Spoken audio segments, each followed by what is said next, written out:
개수나무 한 그루, 토끼 한 마리. 예. 또 2절에 보면 은하수를 건너서 구름나라로 뭐 이런 우리 동료가 많이 불렀죠. 요즘도 이 초등학교 책이 있나요? 없어요. 역시 우리는 구세대구나. 제가 어렸을 때는 워낙 그 하늘이 맑아서 밤에는 이 은하수가 거의 다 보였죠. 요즘은 뭐 거의 볼 수가 없죠. 근데 그때는 그 은하수를 보고도 그게 뭔지 잘 몰랐습니다. 하늘에 있으니까 저걸 은하수라 하는가 보다, 그렇게 생각하고, 그리고 또 저 달에는 무엇이 있고 개수나무가 있고 그 다음에 토끼 한 마리가 있는 줄로 그렇게 생각을 했더랬습니다. 근데 지난 7월 12일 날 거의 모든 신문에 일제히 톱 기사로 나왔던 그런 그 사진이 있습니다. 이것은 미국 우주항공국 나사라고 그러죠. 그 나사에서 이 사진을 찍은 것인데, 그걸 이 시간에 동영상으로 한번 보겠습니다. 어떤 그 뉴스 이 방송에서 나온 것인데 한번 봅시다.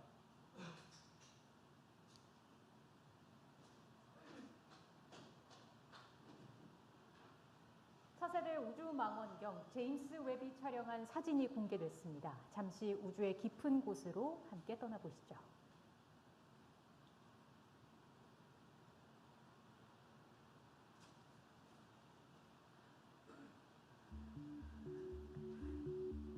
우주에서 별들을 본다면 이런 느낌일까요? 시청자 여러분들께 생생하게 전해드리기 위해서 YTN 개국 이후 처음으로 저희 뉴스룸 조명을 꺼봤습니다. 잘 보이시죠?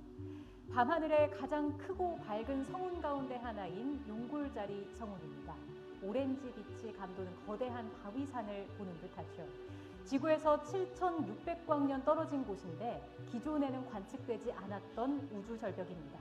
아기별의 반짝이는 빛이 마치 보석처럼 박혀 있습니다. 반지를 연상시키는 영롱한 빛깔, 죽어가는 별들이 있는 남쪽 보리 성운입니다. 빛을 잃어가며 내뿜는 가스와 우주먼지가 정밀하게 담겼습니다. 다음 사진 보시죠. 2억 9천만 광년 밖에 페가수스 자리에 있는 스테판의 오중주입니다. 은하 5개 가운데 4개가 중력으로 묶여서 가까워졌다 멀어졌다를 반복합니다. 지구에서 1150광년 거리의 외계 행성에서 수증기 형태의 물을 확인하기도 했습니다. 지금 보시는 모습입니다.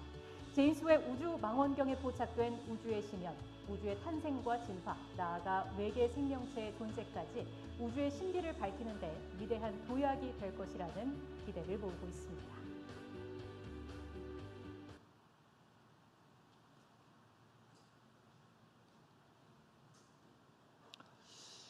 자, 저기서 이야기를 했습니다만은 저것은 나사에서 제임스 웹이라고 하는 우주 망원경으로 그렇게 이제 촬영을 한 그런 스테판의 오중주라고 하는 제목의 그 사진인데, 그 YTN에서 저렇게 편집을 해서 저렇게 뉴스를 보도를 했습니다.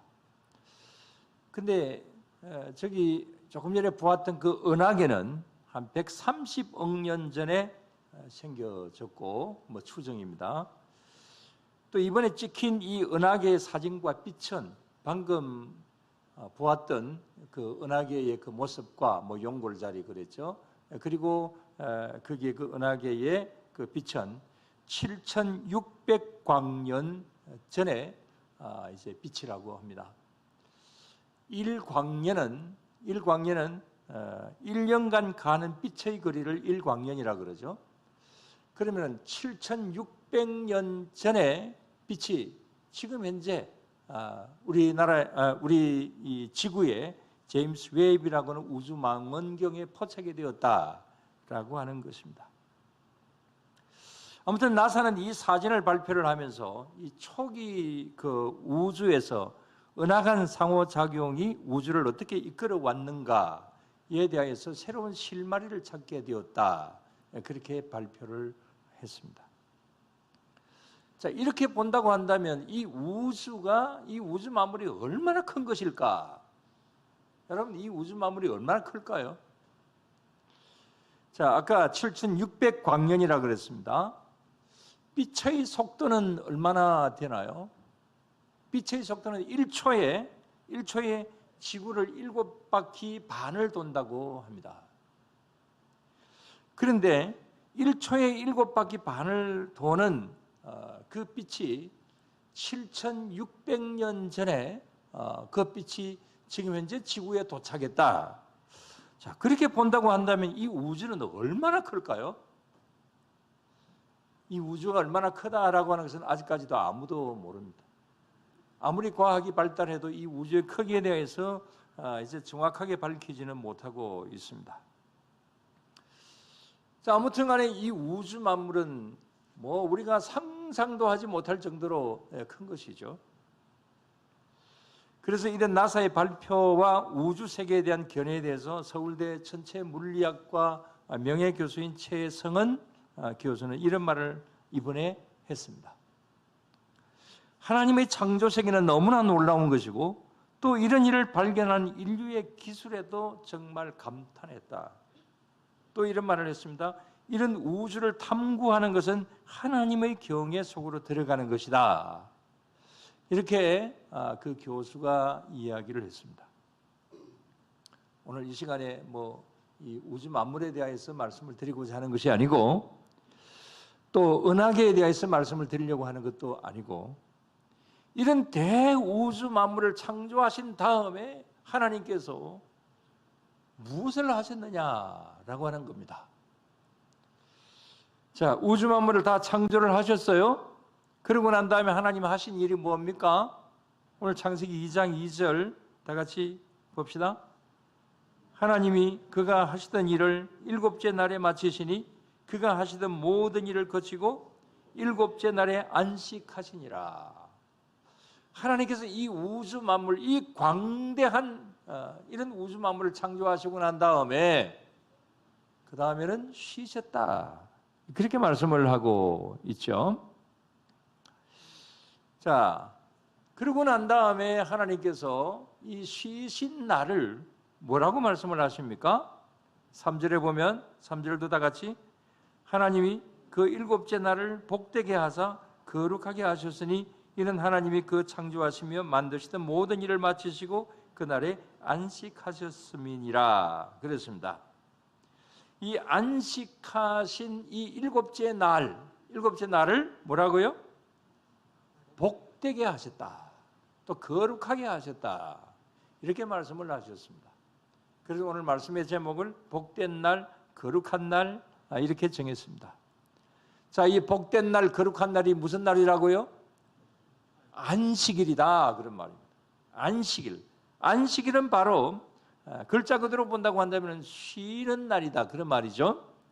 이 쉼의 시간, 휴가, 휴식, 안식일 이런 면에 대해서 오늘도 말씀을 드립니다. 우리 지난주에도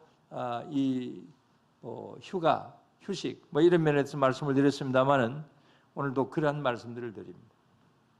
자, 이 쉰다라고 하는 거 이런 예수님도 그렇게 하셨죠. 여러분 성경 말씀에 예수님이 휴가를 가셨더라 이런 말씀이 있나요? 성경을 그렇게 모르세요? 예, 휴가를 가셨더라 그런 말씀은 없지만 그러나 누가복음 21장 37절에 보면은 감람원이라 하는 산에서 쉬셨다 그런 말씀이 있고요. 또 예수님이 고난당하신 한 주간 동안도 수요일에 이 베다니 나사로의 집에서 하루 쉬셨다고 그랬습니다. 마가복음 6장 31절에 보면은 예수님이 제자들을 보고 너희는 따로 한적한 곳에 가서 잠깐 쉬어라 이렇게 말씀을 하셨습니다. 이런 어떤 쉼에 대한 그러한 말씀들은 성경에 많이 찾아볼 수가 있습니다. 가장 대표적인 것은 십계명 네 번째 계명에 무엇을 기억하며 안식일을 기억하며 어떻게 지켜라? 거룩하게 지켜라. 그렇게 말씀하셨죠. 마가복음 6장 27절에 보면 안식일은 누구를 위해서 있는 것이다? 안식일은 누구를 위해서 있는 것이다? 사람을 위해서 있는 것이다. 또 그렇게 말씀을 하셨습니다.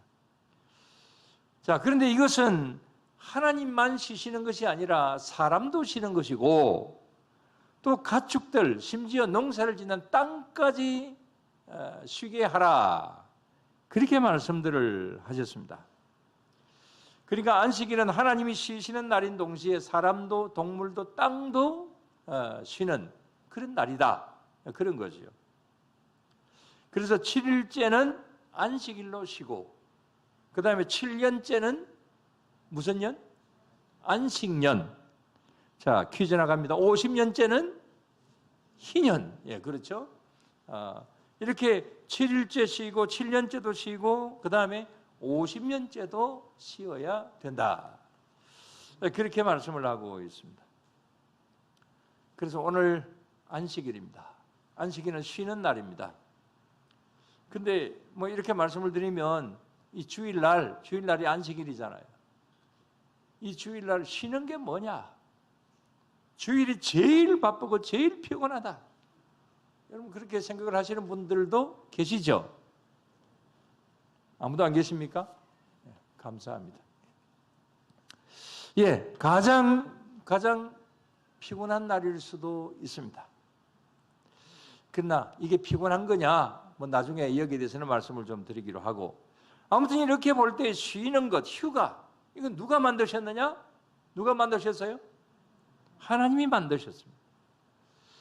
근데 이 쉼에는 뭐 어떤 쉼, 어떤 휴가가 있을까? 우리 가장 일반적인 쉼은 우리의 육체적인 쉼이죠. 우리 몸을 쉬게 하는 것. 그래서 우리의 피곤한 몸을 쉬게 하고 또 그렇게 함으로 말미암아서 우리가 재충전을 할 수 있는 것. 이건 뭐 아주 귀한 일이고 좋은 일이죠. 만약에 이런 쉼이 없다고 한다면 우리는 결국 몸이 망가지고 또 병에 걸릴 수 있고 또 그 다음에 뭐 일찍 이 세상을 떠날 수도 있는 거지. 쉼은 필요합니다. 그 다음에 또 어떤 쉼이 있어야 되는 겁니까? 이 육체적인 어떤 쉼도 있어야 되지만 무슨 쉼이 있어야 됩니까? 마음의 휴식이 있어야 되는 거죠.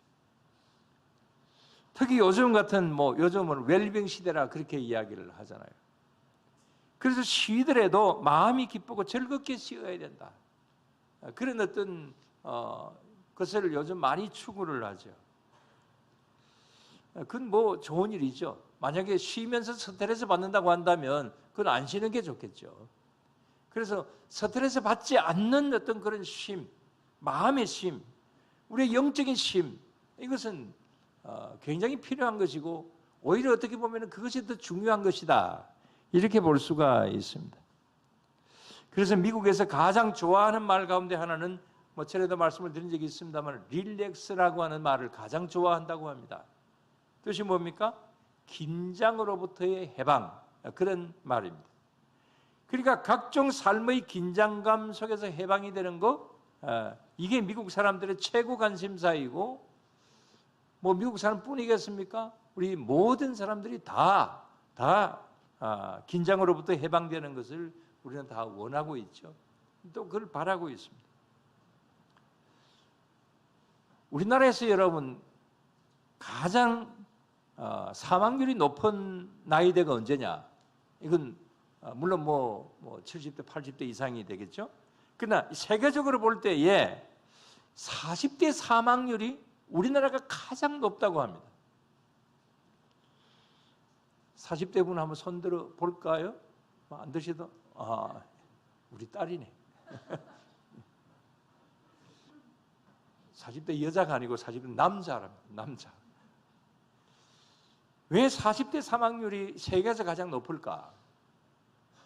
그건 너무 스트레스를 많이 받는 그런 그 나이대라고 합니다. 우리나라에서. 왜냐하면 직장에서는 한 중견 정도 좀 간부가 되겠죠. 근데 이제 아래 사람들이 말을 안 듣는다는 거, 말을 잘 안 듣는다는 거죠. 그 다음에 또 위에는 상사들이 있습니다. 그래서 상사들이 또 압력을 가합니다. 그래서 그야말로 이 40대는 샌드위치 위치라고 하는 거죠. 그래서 굉장히 스트레스를 많이 받는다. 그래서 40대 우리 남자분들이 제일 불쌍하대요. 누구죠? 여기서? 요 40대. 예. 우리 40대 분들 정말 불쌍합니다. 오늘 여기 표정을 보니까 우리 김성애 집사님이 남편한테 잘하셔야 될 것 같아요. 그래서 우리나라도 역시 만약 릴렉스라고 하는 어떤 이런 면에 이 관심이 굉장히 높다고 합니다. 그리고 또 회사에서도 뭐 옛날에는 그 회사에서 몸도 돌보지 않고 열심히 일하는 밤낮 주회로 일하는 사원들을 굉장히 잘한다고 그랬다고 그러잖아요. 그랬죠 옛날에. 그러나 요즘은 그렇지 않대요. 오히려 몸도 돌보지 않고 열심히 일하는 사람은 오히려 회사에 손실이 된다. 그런 어떤 통계적으로는 그렇게 나와 있답니다. 그래서 어느 나라든지 어느 회사든지 휴가는 나름대로 법제화되어 있고 우리나라도 연차, 월차 뭐 이런 법정 휴가 다 합친다면은 이 쉬는 그 항목이 11가지 이상으로 보장이 되어 있다고 합니다.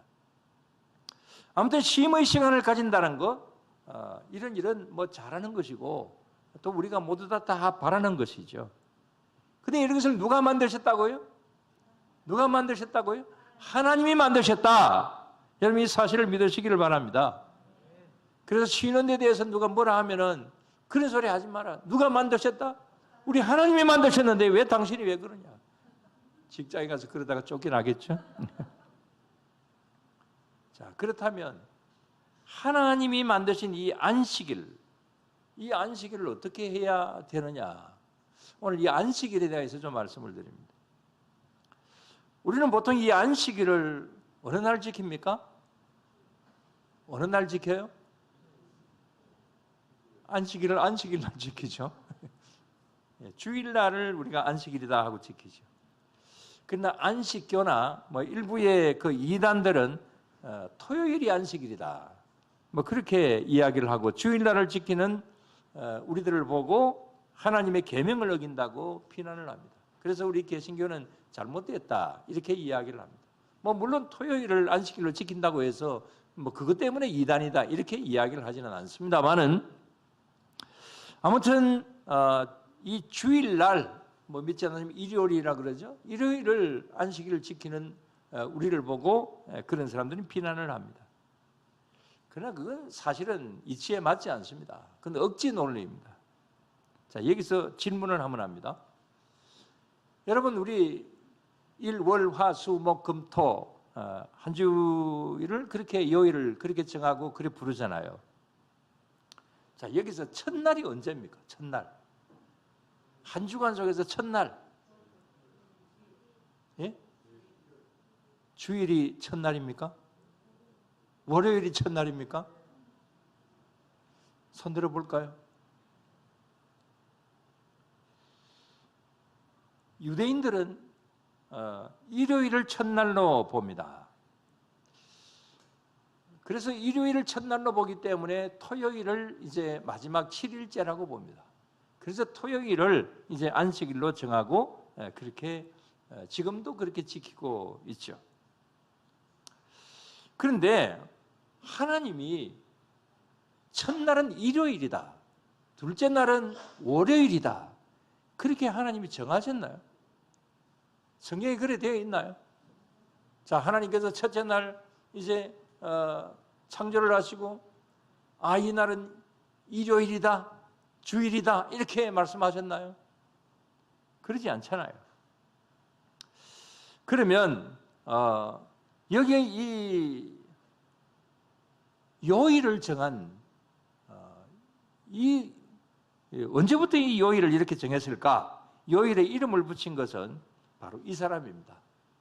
자, 한번 봅시다. 누구냐? 저 사람이 누굴까요?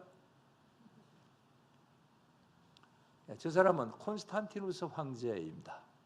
저 콘스탄티누스 황제는 우리 기독교에 있어서는 굉장히 큰 일을 한 사람이죠. 313년에 AD 313년에 기독교를 공인을 했고 그 다음에 그 AD 321년에 이제 일주일을 하나님께서 창조하신 그 7일을 기준으로 해서 이제 일주일을 이렇게 정하고 또 요일을 정하게 되었습니다.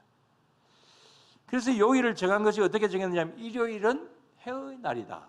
월요일은 달의 날이고 화요일은 화성, 수요일은 좀 이야기해 보세요. 수요일은 수성, 목요일은 목성, 금요일은 금성, 그 다음에 토요일은 토성. 예, 이렇게 정했습니다. 그런데 사실 이런 이름들은 우리 기독교적인 것은 아닙니다. 물론 7일을 하나님께서 이 세상을 이제 창조하신 것을 7일로 보고 그렇게 한 것은 그건 뭐 우리 기독교적이지만은 일, 월, 화, 수, 목, 금, 토 이렇게 정한 것은 이름을 그렇게 붙인 것은 기독교적인 것은 아니에요. 이것은 로마와 그리스 신화의 관계가 되는 것이고 그 다음에 점성술에 의하여서 이런 이름들이 주어지게 되었습니다. 자, 그런데 왜 하필 일요일을 이렇게 안식일로 정했을까? 콘스탄티누스 황제가 왜 그렇게 했을까? 이것은 성서적입니다. 왜냐하면 예수님이 십자가에 못 박혀 돌아가신 후 며칠 만에 3일 만에 부활하셨습니다. 그 부활을 기념하면서 초대교회부터 이 날을 기념해서 이 날은 무슨 날이다? 주님의 날이다. 그래서 주일이라고 그랬죠. 그래서 이 주일을 안식일로 하는 것이 좋겠다. 그렇게 해서 이제 이 날을 안식일로 정했습니다. 지금도 그 전통은 그대로 지켜져서 우리 개신교와 그 다음에 이 천주교에서는 일요일을 안식일, 그 다음에 주일 이렇게 부르면서 예배를 드리고 있는 것이죠. 자, 그런데 이것이 이제 중국으로 건너갑니다. 중국으로 건너가서 중국 사람들이 이 서양의 이 어떤 점성술과 또 중국의 그 도교가 있었죠. 그 도교의 음양 오행설을 합쳐가지고 일과 월은 일요일과 월요일은 양과 음으로 나타내려고 그 다음에 5개의 화, 수, 목, 금, 토는 오행으로 이야기를 하면서 그래서 한 주간을 이 도교의 음양 오행설과 합쳐가지고 이런 의미로서 이제 이 뭐 서양과 같이 이렇게 일월 화수목금토 이렇게 하기는 하고 있지만은 사상은 또 거기에 대한 어떤 그 의미는 음양 오행설을 포함하고 있는 겁니다. 또 이것을 일본이 그대로 사용을 했고 우리나라는 127년 전에 1895년에 그때 친일 내각을 구성을 했기 때문에 그래서 일본에서 사용하던 것을 그대로 지금 현재 우리가 이어받아서 그래서 지금 현재 일주일을 요일을 그렇게 정하고 그렇게 우리가 부르고 있는 겁니다. 또 전통적으로 일요일을 안식일로 정했기 때문에 우리가 이렇게 지키고 있기도 합니다. 자, 뭐 여기까지는 뭐 상식적으로 마시면 되는 일이겠고 아무튼 주일은 안식일입니다. 근데 이런 안식일에 하나님께 예배드리는 것을 방해하기 위하여서 끊임없이 시도하는 사람들도 많이 있었습니다. 자, 이 안식일날 하나님께 예배를 드리지 못하게 해야 되겠다. 그렇게 시도를 한 사람 중에 대표적인 사람이 프랑스의 유명한 계몽주의 철학자입니다. 자, 이 사람인데 한번 봅시다. 한 번 전에 보여드린 적이 있습니다. 저 사람 얼굴은 참 잘생겼습니다만 속은 굉장히 좋지 않아요? 저 사람이 누굴까요? 프랑스의 유명한 계몽주의 철학자 볼테르입니다. 이 사람은 교회를 굉장히 싫어했습니다. 그래서 그는 이런 말을 했습니다. 이 땅의 모든 교회를 다 없애버려야 되겠는데 이 교회를 없애는 방법은 믿는 사람들이 주의를 지키지 못하게 하는 것이 교회를 없애는 방법이다. 기독교를 말살시키는 방법 중에 하나다. 그렇게 말을 했습니다. 뭐 사상적으로는 저 볼테르는 유명한 사람이긴 합니다. 그런데 이 볼테르의 영향을 받은 사람들이 결국 나중에 이제 프랑스 혁명을 일으키게 됩니다. 프랑스 혁명을 일으키면서 이 낙후된 산업을 이제 일으켜야 된다. 그래서 6일 그동안에 6일 노동제로 해왔는데 6일 동안 일하고 이제 이 주일날은 교회 가서 예배를 드리고 이렇게 했는데 6일 노동제를 폐지하고 10일제 노동제를 만듭니다. 그래서 낙후된 산업을 발전시키려고 하는 어떤 그런 시도, 그런 것은 뭐 좋았다고 볼 수가 있지만, 그러나 그 배후에는 주의를 지키지 못하게 하려고 하는 그런 볼테르의 의도가 여기에 숨겨져 있었다.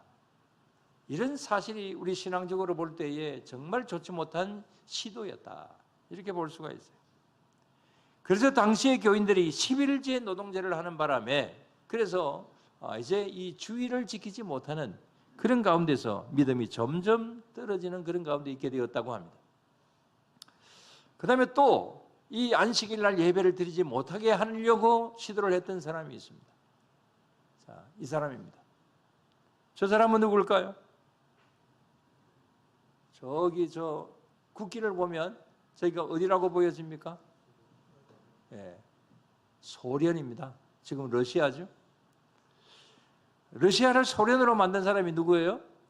저 사람입니다. 레닌이죠.